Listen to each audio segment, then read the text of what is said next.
ಮಾಡಲಾರೆನು. ನೀನು ಇಲ್ಲದೆ ನಾನು ಏನೂ ಇಲ್ಲ. ನಿನ್ನ ಪ್ರಸನ್ನತೆ, ನಿನ್ನ ಪ್ರಸನ್ನತೆ ನನಗೆ ಬೇಕಯ್ಯ. ಯಾವಾಗಲೂ ನಿನ್ನ ಪ್ರಸನ್ನತೆ, ನಿನ್ನ ಪ್ರಸನ್ನತೆ ನನಗೆ ಬೇಕಯ್ಯ. ಎಂದೆಂದಿಗೂ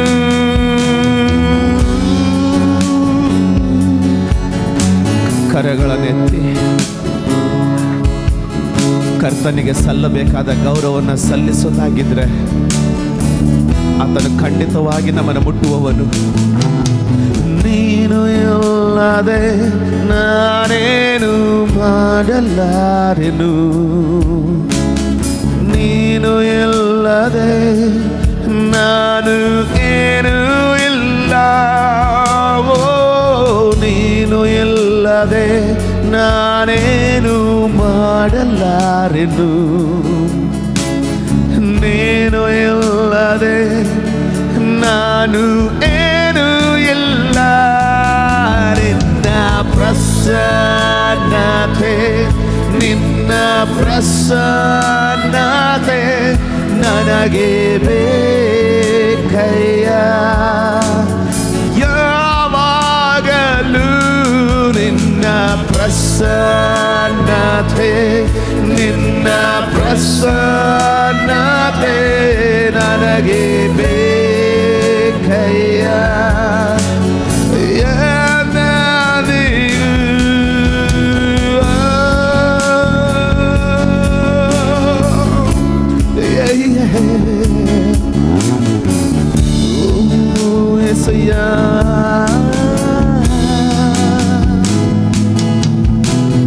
ಪರ್ವತವು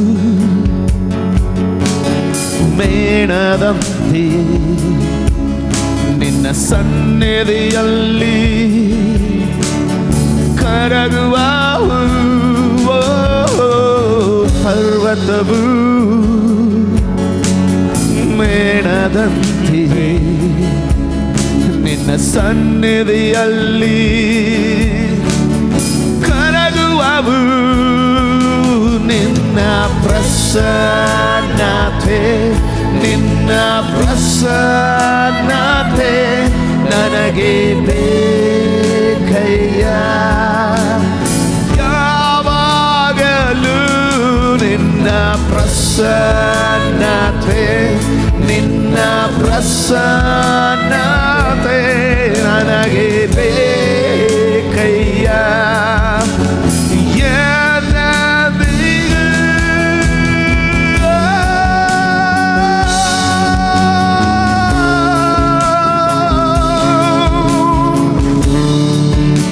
ನಾನು ಹೇಳ್ತೀನಿ,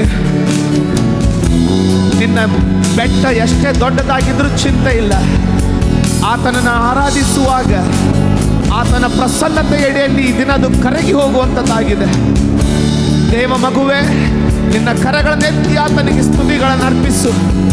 ಅನಾರೋಗ್ಯದ ಬೆಟ್ಟವಾಗಿರಲಿ,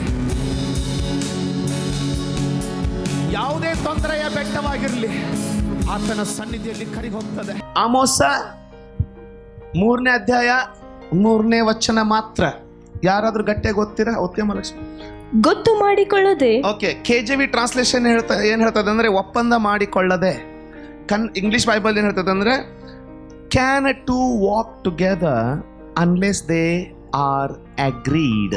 ಕನ್ನಡದಲ್ಲಿ ಏನ್ ಹೇಳ್ತದೆ? ಓದಮ್ಮ ಇನ್ನೊಂದ್ಸರಿ.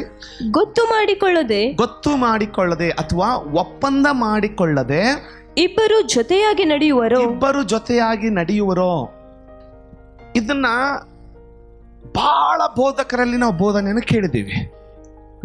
ಎಷ್ಟು ಜನ ಇದ್ರ ಬಗ್ಗೆ ಬೋಧನೆ ಕೇಳಿದ್ರಿ? ಇಬ್ಬರು ಒಪ್ಪಿಕೊಳ್ಳದ ಹೊರತು, ಇಬ್ಬರು ಒಪ್ಪಂದ ಮಾಡಿಕೊಳ್ಳದ ಹೊರತು, ಇಬ್ಬರು ಗೊತ್ತು ಮಾಡಿಕೊಳ್ಳದ ಹೊರತು ನಡಿಲಿಕ್ಕಾಗುತ್ತಾ, ಕೂಡಿ ನಡಿಲಿಕ್ಕಾಗುತ್ತಾ ಅಂತ ಮದುವೆ ವಾಗ್ದಾನದಲ್ಲಿ, ಮದುವೆಯ ಸಮಾರಂಭಗಳಲ್ಲಿ, ಮದುವೆಗಳಲ್ಲಿ ಬೇರೆ ಬೇರೆ ಸಂದರ್ಭಗಳಲ್ಲಿ ಈ ವಾಕ್ಯವನ್ನು ತೆಗೆದುಕೊಂಡು ಕೂಡಿ ನಡೆಯುವುದರ ಬಗ್ಗೆ ಬೋಧನೆ ಮಾಡಿದ್ದನ್ನು ಯಾರಾದರೂ ಕೇಳಿದ್ದೀರಾ ಮುಂಚೆ? ಕೇಳಿಲ್ಲ? ತುಂಬ ಸಂತೋಷ. ಇಬ್ಬರು ಗೊತ್ತು ಮಾಡಿಕೊಳ್ಳದೆ, ಒಪ್ಪಂದ ಮಾಡಿಕೊಳ್ಳದೆ, ನಾನು ನನ್ನ ಮನೆ ಬಿಟ್ಟು ಬರ್ತೀನಿ, ನಿನ್ನನ್ನು ಮದುವೆ ಆದರೆ ನನ್ನ ಮನೆ ಬಿಟ್ಟು ನಾನು ನಿನ್ನನ್ನು ಸೇರಿಕೊಳ್ತೀನಿ ಅಂತ ಒಪ್ಪಂದ ಮಾಡಿಕೊಳ್ಳದ ಹೊರತು ಕೂಡಿ ನಡಿಲಿಕ್ಕಾಗತ್ತಾ? ಕೂಡಿ ಬಾಳ್ವೆ ಮಾಡಲಿಕ್ಕಾಗತ್ತಾ? ಸಾಧ್ಯನೇ ಇಲ್ಲ. ಇದನ್ನು ನಾವು ಯಾವಾಗಲೂ ಮನುಷ್ಯರಿಗೆ ಸಂಬಂಧಪಟ್ಟದ್ರಲ್ಲಿ ನಾವು ಓದ್ತಾನೇ ಹೋಗ್ತಾ ಇದ್ದೀವಿ, ಅದ್ರ ಬಗ್ಗೆ ಬೋಧಿಸ್ತಾನೇ ಹೋಗ್ತಾ ಇದ್ದೀವಿ. ಅನೇಕ ಮದುವೆಗಳಲ್ಲಿ ಈ ವಾಕ್ಯವನ್ನು ತೆಗೆದುಕೊಂಡು ಅನೇಕ ಬೋಧಕರು, ಸೇವಕರು ಬೋಧಿಸಿರ್ತಾರೆ. ನಿಮ್ಮ ಮಧ್ಯದಲ್ಲಿ ಒಳ್ಳೆ ಒಪ್ಪಂದ ಇದ್ದರೆ ಮಾತ್ರ ನೀವು ನಡೀಲಿಕ್ಕೆ ಸಾಧ್ಯ ಅಂತ ಬೋಧಿಸಿರ್ತಾರೆ. ಆಮೇಲೆ ಕೇಳ್ತಾ ಇದ್ದೀರಾ? ಒಬ್ಬ ಸ್ಟೂಡೆಂಟು ಸ್ಕೂಲಿನ ಅಡ್ಮಿಷನ್ ಫಾರ್ಮ್ ತುಂಬುವಾಗ ಅದರಲ್ಲಿ ಬರೆದಿರುವಂಥ ಎಲ್ಲ ಕಂಡೀಷನ್ಗಳಿಗೆ ಎಸ್, ನಾನು ಈ ಕಂಡೀಷನ್ಗಳಿಗೆ ಬದ್ಧನಾಗಿರ್ತೀನಿ, ಸಮಯಕ್ಕೆ ಸರಿಯಾಗಿ ಬರಬೇಕು, ಯೂನಿಫಾರ್ಮ್ಗಳು ಕ್ಲೀನ್ ಆಗಿರಬೇಕು, ನಿಮ್ಮ ಶೂಸ್ಗಳು ಕ್ಲೀನ್ ಆಗಿರಬೇಕು, 10%ಗಿಂತ ಅಟೆಂಡೆನ್ಸ್ ನಿಮ್ಮದು ಶಾರ್ಟ್ ಆಗಿಬಿಟ್ರೆ ನಿಮ್ಮನ್ನು ಸ್ಕೂಲ್ನಿಂದ ತೆಗಿತೀವಿ, ಸ್ಕೂಲ್ ಫೀಸನ್ನು ಸರಿಯಾದ ಸಮಯಕ್ಕೆ ಕಟ್ಟತಕ್ಕದ್ದು, ಈ ಎಲ್ಲ ಟರ್ಮ್ಸ್ಗಳಿಗೆ ಕೆಳಗಡೆ ತಂದೆ ತಾಯಿಗಳು ರುಜುವಾತು ಮಾಡಿ ನಾವು ಒಪ್ಪಿಕೊಳ್ತೀವಿ ಅಂತ ಹೇಳಿದಾಗ ಅವರಿಗೆ ಅಡ್ಮಿಷನ್ ಸಿಗುತ್ತೆ. ಸ್ಕೂಲ್ ಅಡ್ಮಿನಿಸ್ಟ್ರೇಷನ್ಗೂ ಇವರಿಗೂ ಒಂದು ಒಪ್ಪಂದ ಆಗುತ್ತೆ. ಆಗ ಸ್ಕೂಲದವರು ಮತ್ತು ವಿದ್ಯಾರ್ಥಿ ಮುಂದಿನ 10 ವರ್ಷ, ಮೊದಲನೇ ತರಗತಿಯಿಂದ 10ನೇ ತರಗತಿವರೆಗೆ 10 ವರ್ಷ ಅವ್ರೇನು ಮಾಡ್ತಾರೆ? ಕೂಡಿ ನಡೀತಾರೆ. ಟೀಚರ್ಗಳು ನಂಬಿಕಸ್ತಿಕೆಯಿಂದ ತಮ್ಮ ಟೀಚಿಂಗ್ಗಳನ್ನು ಕೊಡ್ತಾರೆ. ಒಪ್ಪಂದ ಮಾಡಿಕೊಂಡಂಥ ವಿದ್ಯಾರ್ಥಿ, ಇನ್ನೂ ಇದ್ದೀರಾ? ಒಪ್ಪಂದ ಮಾಡಿಕೊಂಡಂಥ ವಿದ್ಯಾರ್ಥಿ ನಂಬಿಗಸ್ತರಾಗಿ ಆ ಪಾಠಗಳನ್ನು ಕಲ್ತ್ಕೊಳ್ತಾರೆ. ಆಗ ಸ್ಕೂಲಿಗೆ ಒಳ್ಳೆ ಹೆಸರು ಬರುತ್ತೆ, ವಿದ್ಯಾರ್ಥಿಗೆ ಒಳ್ಳೆ ಮಾರ್ಕ್ಸು ಬರುತ್ತೆ. ಆಗ ವಿದ್ಯಾರ್ಥಿಗೂ ಒಳ್ಳೆ ಭವಿಷ್ಯ ಇರ್ತದೆ, ಸ್ಕೂಲಿಗೂ ಉತ್ತಮವಾದ ಹೆಸರು ಬಂದು ಇನ್ನೂ ಅನೇಕ ಜನರು ಅದಕ್ಕೆ ಬರ್ತಾರೆ. ಒಪ್ಪಂದ. ಎಷ್ಟು ಜನರಿಗೆ ಒಪ್ಪಂದ ಅರ್ಥ ಆಗ್ತದೆ? ಈ ಮದುವೆ ಒಪ್ಪಂದದಲ್ಲಿ ನಾವು ಮದುವೆಯಲ್ಲಿ ಒಪ್ಪಂದಗಳನ್ನು ಮಾಡ್ಕೊಳ್ತೀವಲ್ಲ, ಸುಖದಲ್ಲಿಯೂ ದುಃಖದಲ್ಲಿಯೂ ಸ್ವಲ್ಪ ಟಯರ್ಡ್ ಆದರೆ ಸಾಕು, ಗಂಡ ಹೆಂಡತಿಗೆ ನೆನಪು ಮಾಡಿಕೊಡ್ತಾನೆ, ಏನು ಹೇಳಿದೀವಿ ನಾವು? ಸುಖದಲ್ಲಿಯೂ ದುಃಖದಲ್ಲಿಯೂ ಆರೋಗ್ಯದಲ್ಲಿಯೂ ಅನಾರೋಗ್ಯದಲ್ಲಿಯೂ ನಿನ್ನ ಜೊತೆ ಇರುವೇನು ಅಂತ ಹುಡುಗನಿಗೆ ಮಾತು ಕೊಡ್ತಾಳೆ, ಹುಡುಗಿಯರಿಗೆ ಮಾತು ಕೊಡ್ತಾನೆ. ಈ ಒಪ್ಪಂದಗಳ ಮೂಲಕ, ಯಾರಾದ್ರೂ ಹೇಳ್ರಿ ಮೂಲಕ, ಈ ಒಪ್ಪಂದಗಳ ಮೂಲಕ ಶಾರೀರಿಕವಾಗಲೆಲ್ಲ ಸುಮ್ಮನೆ ಹುಚ್ಚು ಯೌವನಸ್ಥ ಪ್ರಾಯದ ಪ್ರೀತಿಯ ನಿಮಿತ್ತವಾಗಿ ಅಲ್ಲ, ಈ ಒಪ್ಪಂದದ ನಿಮಿತ್ತವಾಗಿ ಹುಚ್ಚು ಪ್ರೀತಿ 4 ದಿನದಲ್ಲಿ ಹೊಳೆ ಸೇರುತ್ತೆ. ಅದ್ಭುತವಾದ ನಂಬಿಕೆಯಿಂದ ಮಾಡಿದಂಥ ಒಪ್ಪಂದ ತುಂಬಿ ಹರಿಯುವಂಥ ಹೊಳೆ ಇದ್ರೂ ಸಹ ಒಬ್ಬರನ್ನೊಬ್ರು ಬದುಕಿಸುತ್ತೆ. ವ್ಯತ್ಯಾಸ ಇದೆ ಎರಡಕ್ಕೂ. ಅರ್ಥ ಆಗ್ತದೆ ಅನ್ಕೊಳ್ತೀನಿ ನಾನು. ಈ ಒಪ್ಪಂದದ ಬಗ್ಗೆ ಆಗ ಅವರಿಬ್ಬರು ಒಪ್ಪಂದದಿಂದ ಕೂಡಿ ನಡಿಲಿಕ್ಕೆ ಪ್ರಾರಂಭ ಮಾಡ್ತಾರೆ. ನನ್ನ ಅನಾರೋಗ್ಯದಲ್ಲಿಯೂ ಸಹ ನೋಡಿ, ನಾವು ಮದುವೆಯಾಗಿ ತಂದಿರೋದು ಗುಲಾಮರನ್ನೆಲ್ಲ, ನಾವು ಮದುವೆಯಾಗಿ ತಂದಿರೋದು ಒಪ್ಪಂದದಲ್ಲಿ ನಮ್ಮ ಜೊತೆಗೆ ಈಕ್ವಲ್ ಆಗಿ ನಡೆಯುವಂಥ ಸಹಭಾಗಿಯನ್ನ. ಇಬ್ಬರು ಒಂದೇ ಸಂಗತಿಗೋಸ್ಕರ ಒಪ್ಪಿಕೊಳ್ಳದ ಹೊರತು ಗೊತ್ತು ಮಾಡಿಕೊಳ್ಳದೆ ನಡೆಯುದು. ಈ ಸಂಬಂಧದಲ್ಲಿ ನಂಬರ್ 2, ಆ ಸಂಬಂಧದಲ್ಲಿ ನಿನ್ನ ವೈಯಕ್ತಿಕವಾದ ಗುರಿ ಮುಖ್ಯವಲ್ಲ. ಹೆಂಡತಿ, ನಾನು ನನ್ನ ಫ್ಯೂಚರ್ ಮಾಡ್ಕೊಳ್ಬೇಕಂತಂದ್ರೆ ನಿನಗೆ ಫ್ಯೂಚರ್ ಇರ್ಬೇಕಂತಲೇ ದೇವ್ರು ಗಂಡ ಕೊಟ್ಟಿರೋದು ನಿನಗೆ. ಈ ಮೆಟ್ರೋಪಾಲಿಟನ್ ಸಿಟಿದಲ್ಲಿ ಹೊಸ ತೊಂದರೆಗಳೀಗ. ಹೆಂಡತಿ ಅಂತಾಳೆ, ನಾನು ನನ್ನ ಕೆಲಸ ಬಿಡಲ್ಲ, ಯಾಕಂದ್ರೆ ನನ್ನ ಭವಿಷ್ಯ ಇದರಲ್ಲಿ. ಯಾಕೆ ಗಂಡ ಭವಿಷ್ಯ ಕೊಟ್ಟಿಲ್ವಾ? ಗಂಡ ಅಂತಾನೆ, ನಾನು ನನ್ನ ಕೆಲಸ ಬಿಡಲ್ಲ. ಇಬ್ರು ಜಗಾಡ್ಕೊಂಡು ಬಿಟ್ಟು ಮಕ್ಕಳೇ ಬೇಡ ಅಂತ ಕೂತ್ಕೊಳ್ತಾರೆ. ಇವಳಿಗೆ ಡೆಲಿವರಿಗೆ ಕೆಲಸ ಬಿಡೋದು ಬೇಡ, ಅವನಿಗೆ ಇವಳಿಗೆ ಸಹಾಯ ನಿಂತ್ಕೊಳ್ಳಿಕ್ಕೆ ಅವನಿಗೂ 1-2 ತಿಂಗಳ ರಜೆ ತಗೊಳ್ಳಿಕ್ಕೆ ಮನಸ್ಸಿಲ್ಲ. ನೋಡಿ, ಇಬ್ಬರು ಒಪ್ಪಿಕೊಳ್ಳದ ಹೊರತು ಏನಾಗ್ತದೆ? ಜೊತೆಯಾಗಿ ನಡೆಯಲಾದೀತೆ. ಎಷ್ಟು ಜನರಿಗೆ ಇದು ಅರ್ಥ ಆಗ್ತಾ ಇದೆ? ಕೆಲವೊಬ್ಬರಿಗೆ ತಮ್ಮ ಬೈಕ್, ಕಾರ್ ಜೊತೆಗೆ ಭಯಂಕರ ಒಪ್ಪಂದ ಇರ್ತದೆ. ಆ ಕಾರ್ ಹೇಳ್ತದೆ, ನೀನು ನನ್ನನ್ನು ಸರಿಯಾಗಿ ನೋಡ್ಕೊಂಡ್ರೆ ನಾನು ನಿನ್ನನ್ನು ಸರಿಯಾಗಿ ನೋಡ್ಕೊಳ್ತೀನಿ. ಸರಿನಾ ತಪ್ಪ? ಯಾರಾದ್ರೂ ಹೇಳ್ರಿ ಒಪ್ಪಂದ. ಯಾರಾದ್ರೂ ಒಬ್ರು ಸೋಲ್ಬೇಕು. ಸೋತ್ರೆ ನೀನೇನು ಮಣ್ಣಾಗಲ್ಲ, ಗೆದ್ರೆ ಅವನೇನು ಮೌಂಟ್ ಎವರೆಸ್ಟ್ ಆಗಲ್ಲ. ಏನೋ ಹೇಳ್ಬೇಕಂದ್ಕೊಂಡಿದ್ದೀನಿ, ಬರ್ತೀನಿ ಅಲ್ಲಿಗೆ.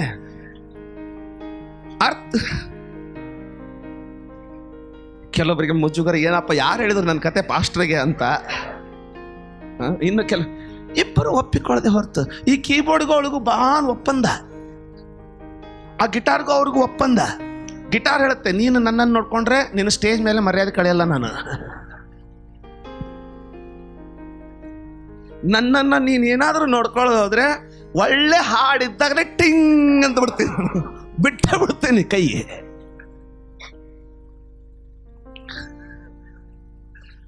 ಆಮೇಲೆ ಥಿಂಕ್ ಅಬೌಟ್ ಇಟ್. ಗೊತ್ತು ಮಾಡಿಕೊಳ್ಳದೆ, ಒಪ್ಪಂದ ಮಾಡಿಕೊಳ್ಳದೆ ಇಬ್ಬರು ಜೊತೆಯಾಗಿ ನಡಿಲಿಕ್ಕೆ ಆದೀತಾ?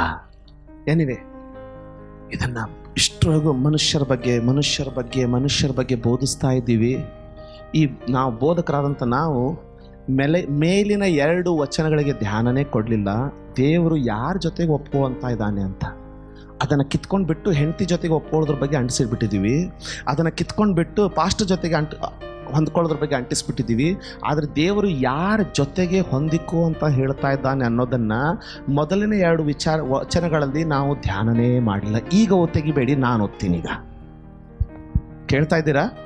ಆಮೋಸ 3 ಓದಿದ್ವಲ್ಲ, ಅದೇ 3ನೇ ಅಧ್ಯಾಯದ 3ನೇ ವಚನ ಓದಿದ್ವಲ್ಲ. ಆದರೆ ಮೊದಲಿನ 2 ವಚನ ಏನು ಹೇಳ್ತದೆ ಗೊತ್ತಾ? ಇಸ್ರಾಯೇಲೇ ಕೇಳು, ನನ್ನನ್ನು ಕೇಳಿ, ಇಲ್ಲೂ ನೋಡಬೇಡಿ, ನನ್ನನ್ನು ನೋಡಿ ದಯವಿಟ್ಟು. ಇಸ್ರಾಯೇಲರೇ, ಯೆಹೋವನು ನಿಮಗೆ ವಿರುದ್ಧವಾಗಿ, ಅಂದರೆ ತಾನು ಐಗುಪ್ತ ದೇಶದೊಳಗಿಂದ ಪಾರು ಮಾಡಿದ ಪೂರ್ಣ ಕಾಲಕ್ಕೆ ವಿರುದ್ಧವಾಗಿ ನಡೆದಿರುವ ಈ ಮಾತನ್ನು ಕೇಳಿರಿ. ಭೂಮಿಯ ಸಕಲ, ಕೇಳ್ತಾ ಇದ್ದೀರಾ? ಕೇಳ್ತಾ ಇದ್ದವ್ರು ಆಮೇಲೆ ನಮ್ದಾಗ ಹೇಳ್ತೀರಾ? ಭೂಮಿಯ ಸಕಲ ಕುಲಗಳೊಳಗೆ ನಿಮ್ಮನ್ನು ಮಾತ್ರ ನನ್ನವರೆಂದು ಅರಿತುಕೊಂಡಿದ್ದೇನೆ. ಭೂಮಿಯ ಸಕಲ ಕುಲಗಳೊಳಗೆ ನಿಮ್ಮನ್ನು ಮಾತ್ರ ನನ್ನವರೆಂದು ಅರಿತುಕೊಂಡಿದ್ದೇನೆ.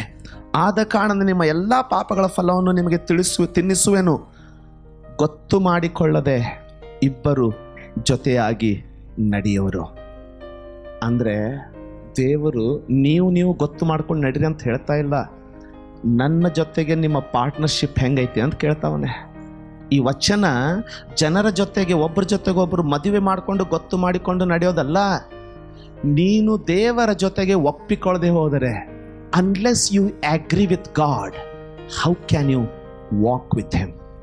ನೀನು ಕರ್ತನ ಜೊತೆಗೆ ಒಪ್ಪಂದ ಮಾಡಿಕೊಳ್ಳದ ಹೊರತು, ನೀನು ಕರ್ತನ ಜೊತೆಗೆ ಗೊತ್ತು ಮಾಡಿಕೊಳ್ಳದ ಹೊರತು ಅವನ ಜೊತೆಗೆ ನಡೆಯುವುದಕ್ಕೆ ಹೆಂಗೆ ಸಾಧ್ಯ? ಇದು ಮನುಷ್ಯರು ಒಂದು ಕೂಡಿ ನಡೆಯೋದ್ರ ಬಗ್ಗೆ ಅಲ್ಲ. ಕರ್ತನು ತಾನೇ ಮತ್ತು ನೀನು ತಾನೇ, ನಾನೇ ನಿಮ್ಮ ಜೊತೆಯಲ್ಲಿ ಬಂದು, ಈ ವರ್ಷದ ವಾಗ್ದಾನ ಇದು. ಒಂದು ವೇಳೆಗೆ ನಿನಗೆ ದೇವರೊಂದಿಗೆ ನಿನ್ನ ಸ್ಕೂಲ್ ಫಾರ್ಮ್ ನೀನು ಸರಿಯಾಗಿ ತುಂಬಿ ಅದಕ್ಕೆ ಒಪ್ಪಿಕೊಳ್ಳದೆ ಹೋದ್ರೆ ದೇವರು ನಿನ್ನ ಜೊತೆಗೆ ನಡೀತಾ ಇದ್ದಾನಂತ ನನಗೆ ಕತೆ ಹೇಳಬೇಡ. ನೀನು ಆತನ ವಾಕ್ಯದ ಜೊತೆಗೆ ಒಪ್ಪಿಕೊಳ್ಳದೆ ಹೋದ್ರೆ ಆತನ ಜೊತೆಗೆ ನಡೆಯುವುದು ಹೇಗೆ? ನಿನ್ನ ಜೊತೆಗೆ ಆತನು ಒಪ್ಪಿಕೊಳ್ಳಿಕ್ಕೆ ಅವನೇನು ಮನುಷ್ಯನ ಅಥವಾ ನಿನ್ನ ಸೃಷ್ಟಿಯ? ನೀನು ಅವನನ್ನು ಸೃಷ್ಟಿಸಿದೆಯೋ ಆತ ನಿನ್ನನ್ನು ಸೃಷ್ಟಿಸಿದ್ನೋ? ಮದುವೆ ಆದಾಗ ಗಂಡು ಮಕ್ಕಳು ಮನೆಯನ್ನು ಬಿಟ್ಟು ಬರೋದನ್ನು ನಾನು ಬಹಳ ವಿರಳವಾಗಿ ಕಂಡೆ. ಆದರೆ ಹೆಣ್ಣು ಮಕ್ಕಳು ತಮ್ಮ ಮನೆಯನ್ನು ಬಿಟ್ಟು ಗಂಡನ ಮನೆಗೆ ಹೋಗ್ತಾರೆ. ತಮ್ಮ ಮನೆಯ ಊಟದ ಸ್ಥಿತಿಗತಿಗಳನ್ನು ಬಿಟ್ಟು ಗಂಡನ ಮನೆಯ ಊಟದ ಸ್ಥಿತಿಗತಿ ಜೊತೆಗೆ ಒಪ್ಪಂದ ಮಾಡ್ಕೊಳ್ತಾರೆ. ಯಾಕೆ?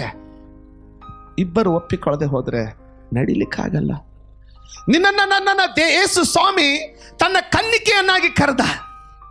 ಮನೆ ಬಿಡಬೇಕಾದದ್ದು ನಾವು, ಆದರೆ ನಮ್ಮನ್ನ ಗಳಿಸಿಕೊಳ್ಳಿಕ್ಕೆ ಮನೆಯನ್ನೇ ಬಿಟ್ಟ ಆತ. ಭೂಮಿ ಮೇಲೆ ಮನುಷ್ಯನಾಗಿ ಬಂದ. ಈಗಲೂ ನಿನಗೆ ಆತನ ಜೊತೆಗೆ ಒಪ್ಪಂದ ಮಾಡಿಕೊಳ್ಳಿಕ್ಕೆ ಮನಸ್ಸಿಲ್ವಾ? ಒಬ್ಬನು ಮತ್ತೊಬ್ಬನೊಂದಿಗೆ ಒಪ್ಪಿಕೊಳ್ಳದಿದ್ದರೆ ನಡೆಯುವುದು ಹೇಗೆ? ಅವನ ಆಸ್ತಿ ಬೇಕು, ಅವನ ಅಂತಸ್ತು ಬೇಕು, ಆತನ ಗುಣಪಡಿಸುವಿಕೆ ಬೇಕು, ಆತನ ಸಮೃದ್ಧಿ ಬೇಕು. ಆದ್ರೆ ಆತನ ಜೊತೆಗೆ ನಡೆಯೋದು ಬೇಡವಾ? ಆತನ ಜೊತೆಗೆ ಓಡೋದು ಬೇಡವಾ?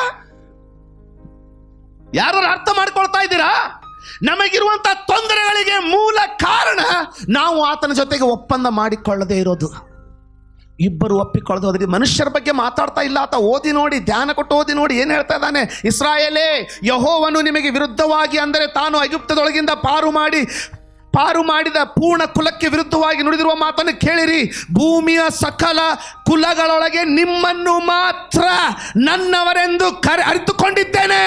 ಆದ ಕಾರಣ ನಿಮ್ಮ ಎಲ್ಲಾ ಪಾಪಗಳ ಫಲವನ್ನು ನಿಮಗೆ ತಿನ್ನಿಸುವೆನು. ಗೊತ್ತು ಮಾಡಿಕೊಳ್ಳದೆ ಇಬ್ಬರು, ನಾನು ಮತ್ತು ನೀನು, ಕೂಡಿ ನಡಿಲಿಕ್ಕೆ ಆಗುತ್ತಾ?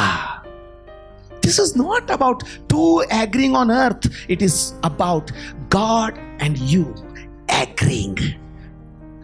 ಭೂಮಿ ಮೇಲೆ ಇಬ್ಬರು ಗೊತ್ತು ಮಾಡ್ಕೊಳ್ಳೋದಲ್ಲ ಇದು, ಎಂಗೇಜ್ಮೆಂಟ್ ಅಲ್ಲ.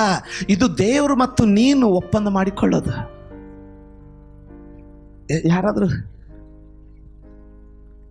ನನ್ನ ಜೊತೆಗಿದ್ದೀರಾ? ನಾನು ನಿಮಗೆ ಕೇಳ್ತೀನಿ, ಯಾರ ಜೊತೆಗಿದೆ ನಿಮ್ಮ ಒಪ್ಪಂದ? ಲೋಕದ ಜೊತೆಗೋ ಕರ್ತನ ಜೊತೆಗೋ? ಯಾರಿಗಾದ್ರೂ ಇದು ವಾಕ್ಯ ಅರ್ಥ ಆಗ್ತಾ ಇದೆಯಾ? ಪ್ರಾರ್ಥನಾ ಸೇವೆ, ಪ್ರಾರ್ಥನೆ ಮಾಡ್ತೀನಂತ ನೀನು ಒಪ್ಕೊಳ್ಳೋದು ಹೊರತು ಅವನು ನನ್ನನ್ನು ಆಶೀರ್ವದಿಸ್ತೀನಂತ ಒಪ್ಕೊಳ್ಳೋದು ಹೇಗೆ? ಬೈಬಲಿನ ತುಂಬ ಬರೀ ಒಪ್ಪಂದಗಳಿಂದ ನಾನು ನಿಮಗೆ ತೋರಿಸ್ತೇನೆ. ನಂಬರ್ 1, ನೀನು ನನ್ನಲ್ಲಿಯೂ ನನ್ನ ವಾಕ್ಯಗಳು ನಿನ್ನಲ್ಲಿಯೂ ನೆಲೆಗೊಂಡಿದ್ದರೆ, ನನ್ನ ಹೆಸರಿನಲ್ಲಿ ನೀನು ಏನೇನು ಕೇಳ್ಕೊಳ್ತೀಯೋ ಅದನ್ನೆಲ್ಲ ನಾನು ನಿನಗೆ ಕೊಡ್ತೀನಿ. ಇದು ಒಪ್ಪಂದನ?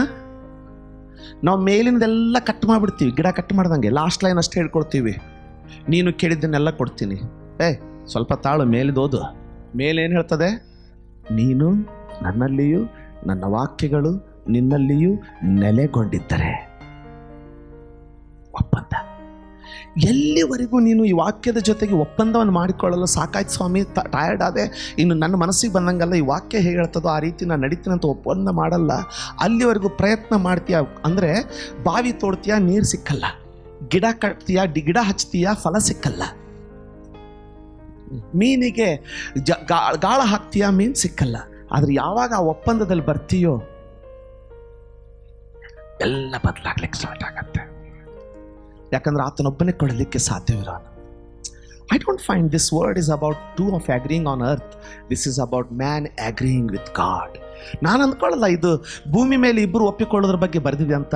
ಇದು ಸ್ಪಷ್ಟವಾಗಿ ಹೇಳ್ತದೆ, ಇದು ದೇವರು ಮತ್ತು ಮಕ್ಕಳು ಒಪ್ಪಿಕೊಳ್ಳೋದ್ರ ಬಗ್ಗೆ ಬರೆದಿರುವಂಥ ವಚನ. ಮುಂದೆ ಹೋಗೋಣವಾ? ಮೊದಲನೇ ಹೆಜ್ಜೆ ದಾಟಿದ್ದೀವಿ. ಎಚ್ಚರಿಕೆಯಿಂದಿರಿ, ಯಾರ ಜೊತೆ ಒಪ್ಕೊಳ್ತಾ ಇದ್ದೀರಾ ನೀವು? ಆಮೇನ್. ಯಾಕಂದ್ರೆ ನೀನು ಒಪ್ಪಿಕೊಳ್ಳೋದ್ರು ಕರ್ತನ ಜೊತೆಗೆ ಒಪ್ಪಿಕೊಳ್ಳೋದಾಗಿದ್ರೆ ಆತನ ಹೇಳಿದಂಗೆ ನಡೀತೀಯ. ಆತನ ಹೇಳಿದಂಗೆ ನಡೆದಾಗಿದ್ರೆ ಆತನ ಮಟ್ಟದ ಆಶೀರ್ವಾದಗಳನ್ನು ನೀನು ಕೊಯ್ತೀಯ. ಅವುಗಳನ್ನು ಯಾರು ಕದ್ಕೊಳ್ಳಿಕ್ಕೂ ಬರಲ್ಲ. ಹೆಂಗಿದೆ ನೋಡ್ರಿ, ನಾನು ಇದನ್ನು ಈ ರೀತಿ ನೋಡ್ತೇನೆ, ನನ್ನ ದೃಷ್ಟಿಯಲ್ಲಿ ಹೆಂಗೆ ನೋಡ್ತೇನೆ ನೋಡಿ. ಎಷ್ಟು ಆಶ್ಚರ್ಯ ಇರ್ತದೆ. ಮನ್ನಾ ಅವ್ನು ಕೊಟ್ಟ ಸ್ವಾಮಿ ಹೆಂಗಿರಬಾರ್ದು ಆತನ ಡಿಪಾರ್ಟ್ಮೆಂಟ್ ನೋಡಿ. ಜನರಿಗೆ ಮನ್ನಾ ಕೊಡ್ತಾ ಇದ್ದಾನೆ. ಏನು ಹೇಳ್ತಾನೆ ದೇವರು? ನೋಡ್ರಪ್ಪ, ಮಾರನೇ ದಿನಕ್ಕೆ ಉಳಿಯುವಂಗೆ ಕೂಡಿಸ್ಕೊಳ್ಬಾರ್ದು ನೀವು.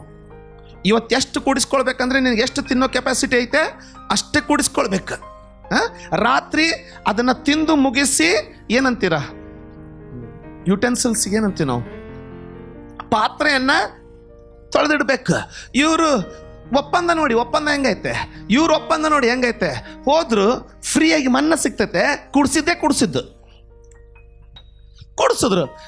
ನೀನು ಒಪ್ಪಂದ ಮುರಿದ್ರು ಸೃಷ್ಟಿ ತನ್ನ ಒಪ್ಪಂದವನ್ನ ಕರ್ತನ ಜೊತೆ ಮುರಿಕೊಳ್ಳಲ್ಲ. ಸೃಷ್ಟಿ ಮುರ್ಕೊಳ್ಳಲ್ಲ.